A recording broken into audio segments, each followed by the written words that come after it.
Hello everyone, this is Ankita Mishra and you are watching next 9 live. एक report आपको दिखाई थी कि कंगना रनौत ने बॉलीवुड के सितारों पर तंज कसा है।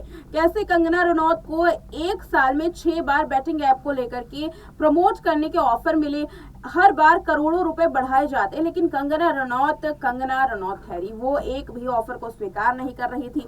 और अब भुगतान ये देखिए कि कंगना ने तो ऑफर को स्वीकार नहीं किया, लेकिन जिन लोगों ने इस ऑफर को स्वीकार कर लिया था वो अब जेल के सलाखों के पीछे जाने की तैयारी कर रहे हैं, क्योंकि ईडी ने उन पर शिकंजा कस लिया है। उनसे अब पूछताछ होगी। एक के बाद एक केस, एक के बाद एक खुलासे सामने आएंगे।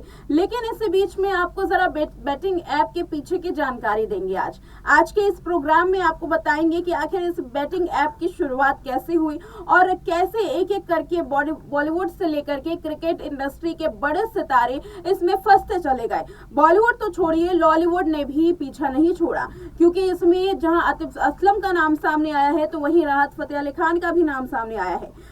लेकिन यहाँ पर देखा यह जा रहा है कि यूएई से लेकर के भारत और भारत से लेकर के पाकिस्तान तक की ये कनेक्शन कहां खत्म होंगे, इसके बारे में कोई भी जानकारी नहीं है। एक के बाद एक कैसे ईडी छापे कर रही है, कैसे एक के बाद एक खुलासे हो रहे हैं, इस रिपोर्ट में जानिए। एक ऐसा गेम जिसमें मुकाबला तो होता था, लेकिन फैसला पहले ही तय हो जाता था कि कौन हारेगा।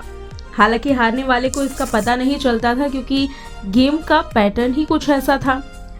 दरअसल इन दिनों महादेव ऐप की खूब चर्चा हो रही है, क्योंकि इसमें कुछ बॉलीवुड सितारों का नाम सामने आया है। बड़े बड़े सितारे लपेटे में हैं। रणबीर कपूर से लेकर के करीना कपूर, कपिल शर्मा और श्रद्धा कपूर जैसे बड़े नाम शामिल हैं। कहा जा रहा है कि लगभग 30 लोग जो कि बड़े सितारे हैं वो ईडी के रडार पर हैं। अब नए नए खुलासे हो रहे हैं। कैसे जूस की दुकान चलाने वाले चंद सालों में 20,000 करोड़ रुपए के मालिक बन गए, इस बारे में खुलासे किए जा रहे हैं। महादेव ऐप के जरिए दुनिया भर के लोगों को चूना लगाने वाले ये दो मास्टरमाइंड हैं, सौरव चंद्राकर और रवि उप्पल। इन दोनों ने ही मिलकर के इस ऐप की शुरुआत की थी। बताया जाता है कि महादेव ऐप का घोटाला करीब 5,000 करोड़ रुपए का है। कैसे सौरव चंद्राकर ने अपने दोस्त रवि उप्पल के साथ मिलकर के लोगों को चूना लगाया और फिर यूएई को अपने काले कारोबार का गढ़ बना लिया। लेकिन उससे पहले सौरव चंद्राकर के बारे में बताते हैं। कुछ साल पहले तक छत्तीसगढ़ की राजधानी रायपुर में सौरव चंद्राकर जूस की दुकान चलाता था। अब रोड साइड जूस बेचने वाले की आय तो सीमित होती है, लेकिन सौरव चंद्राकर को कुछ बड़ा करना था, मोटा पैसा कमाना था। पहले तो उसने अपनी जूस की दुकान को ही फैसला लिया कि फैलाया जाए। छत्तीसगढ़ के कई शहरों में जूस की फैक्ट्री खोली, यानी कि जूस की फैक्ट्री वाली दुकान खोली। इस नाम से दुकान खोलने के बाद यहीं से कहानी में मोड़ आता है। सौरव को जूस बेचने के साथ साथ सट्टा खेलने की भी आदत थी। पहले वो ऑनलाइन सट्टा खेलता था, लेकिन कोरोना की वजह से ऑनलाइन सट्टा खेलने का बिजनेस बंद हो गया। लॉकडाउन के दौरान सट्टेबाजी ऐप बनाने का फैसला लिया और फिर यहीं से एंट्री होती है रवि उप्पल की। दोनों ने मिलकर के कोरोना काल में सट्टेबाजी के लिए एक ऐप बनाया, जिसका नाम महादेव ऐप रखा। ये ऐप सोशल मीडिया पर इस तरह के फैलाया गया कि करीब 50 लोग इसके मेंबर बन गए, क्योंकि देश में ऑनलाइन गेमिंग का क्रेज चरम पर है। बच्चे से लेकर के युवा और बुजुर्ग भी इसकी गिरफ्त में आ गए, जिससे महादेव ऐप जैसे ठगों की दुकान चल गई। महादेव ऐप का सूत्रधार 28 साल के सौरव चंद्राकर छत्तीसगढ़ का रहने वाला है और उसने सबसे ज्यादा छत्तीसगढ़ के लोगों को ही चूना लगाया है। इससे पहले भी उसने कई इस तरीके के घोटाले करने की सोची, लेकिन वो कर नहीं पाया। पिछले साल जब ईडी ने जांच शुरू की तो इस घोटाले का नाम सामने आया। गेमिंग ऐप के बैंक खातों से पिछले एक साल में कुल 5,000 करोड़ रुपए की लेन देन की गई है। यही नहीं, इस पूरे मामले में ज्यादा गिरफ्तारियां छत्तीसगढ़ से ही हुई हैं। अब आपको बताते हैं कि कैसे महादेव ऑनलाइन गेमिंग ऐप के जरिए ठगी को अंजाम दिया जाता था। इस ऐप की शुरुआत केवल 500 रुपए से होती है, ताकि ज्यादा से ज्यादा लोग इसकी लत में लग सके। Mahadev app poker, card game, chance game, cricket, badminton, tennis और फुटबॉल जैसे विभिन्न लाइव गेम में सट्टेबाजी के लिए ऑनलाइन प्लेटफॉर्म उपलब्ध कराता है। महादेव ऑनलाइन बुकिंग ऐप पिछले 4 साल से चालू है। बैटिंग ऐप को 70/30 के लाभ अनुपात में फ्रेंचाइजी दे करके चलाया जाता है। इसका हेडक्वार्टर यूएई में है। इस एप्लीकेशन को कॉल सेंटर से संचालित श्रीलंका और नेपाल से भी किया जाता है। माना यह जाता है कि इसका नेटवर्क भारत के अलावा नेपाल, बांग्लादेश समेत कई और देशों में फैला हुआ है। महादेव ऐप पर सभी लॉटरी और बेटिंग ऑप्शन को इस तरह से डिजाइन किया गया है कि इसे खेलने वाला प्लेयर हमेशा पैसा खोता था और कंपनी में फायदे रहते थे, लेकिन शुरुआत में हारने वाले को जीत भी मिलती थी। इस ऐप में लोगों को छोटी छोटी रकम में जीत मिल जाती थी। लगातार जीतकर बैटिंग ऐप करने वाले भरोसे में आ जाते थे कि हर बार सट्टा वो जीत ही जाएंगे। फिर उसके बाद बड़ी रकम लगाते और वो बड़ी रकम हार जाते। बड़ी रकम के लालच में हजारों लोग अपनी गाढ़ी कमाई को ऑनलाइन सट्टेबाजी ऐप पर लगा देते थे। ऑनलाइन गेम के सॉफ्टवेयर की कमांड संचालकों के हाथ में होने के कारण इसमें खेलने वाले की हार लगभग तय ही होती थी। इस गेम का विस्तार कितना था, इसका अंदाजा इसी बात से लगाया जा सकता है कि अकेले छत्तीसगढ़ में इसके 30 सेंटर थे। जांच एजेंसियों को शक है कि घोटाला 5,000 करोड़ रुपए से ज्यादा का भी हो सकता है। पिछले साल करीब 10 लाख लोगों ने महादेव गेमिंग ऐप पर सट्टा लगाया।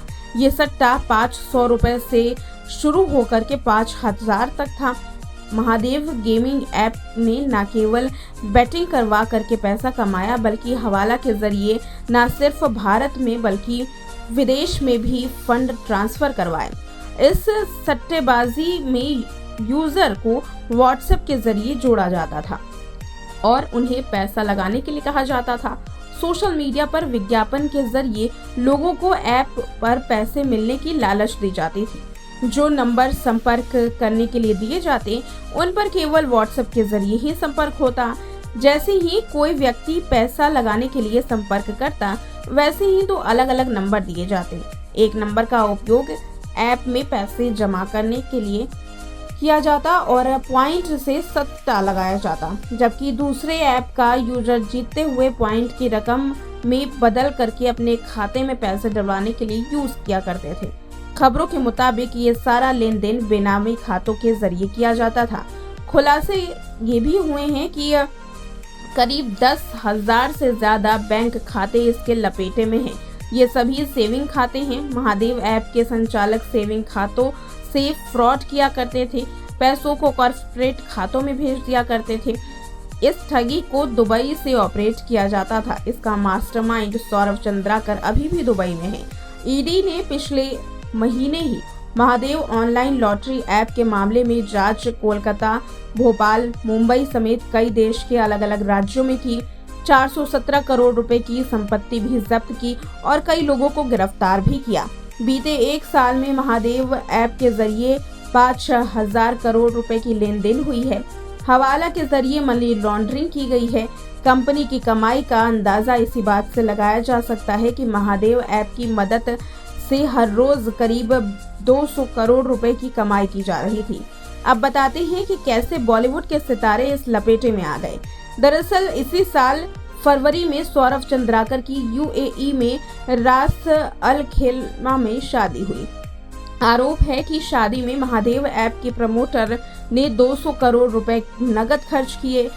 परिवार के सदस्यों को नागपुर से यूएई लाने के लिए प्राइवेट जेट किराए पर लिया गया था। इस शादी में नामचीन हस्तियों को बुलाया गया। इसमें नेहा कक्कड़, टाइगर श्रॉफ, भाग्यश्री समेत 15 से 16 सेलिब्रिटीज परफॉर्म करने के लिए दुबई पहुंचे थे। ईडी के मुताबिक इस शादी के लिए वेडिंग प्लानर्स, डांसर्स और डेकोरेटर वगैरह को मुंबई से ही बुलाया गया था।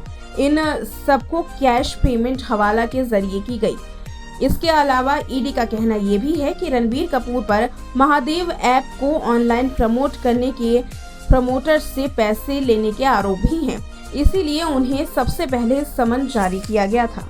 तो देखा आपने हमारी पूरी रिपोर्ट, जिसमें बैटिंग ऐप को लेकर के एक एक जानकारी हमने आपके साथ साझा की। अब देखना ये है कि ये जो सितारे हैं जिनको समन भेज दिया गया है, इनसे पूछताछ आखिर कब होती है। हालांकि 6 अक्टूबर का जो वक्त है वो निर्धारित किया गया था, लेकिन इसके बारे में अभी कोई भी लेटेस्ट जानकारी सामने नहीं आई है। कैसे ये लोग खुद को बचाते हैं और कैसे ये झूठ बोलते हैं, ये देखना काफी दिलचस्प होगा। और साथ ही बैटिंग ऐप को लेकर के कौन से खुलासे होंगे, रिपोर्ट के जरिए आपको बताते रहेंगे। फिलहाल इस वीडियो में इतना ही। देखते हैं नेक्स्ट 9 लाइव।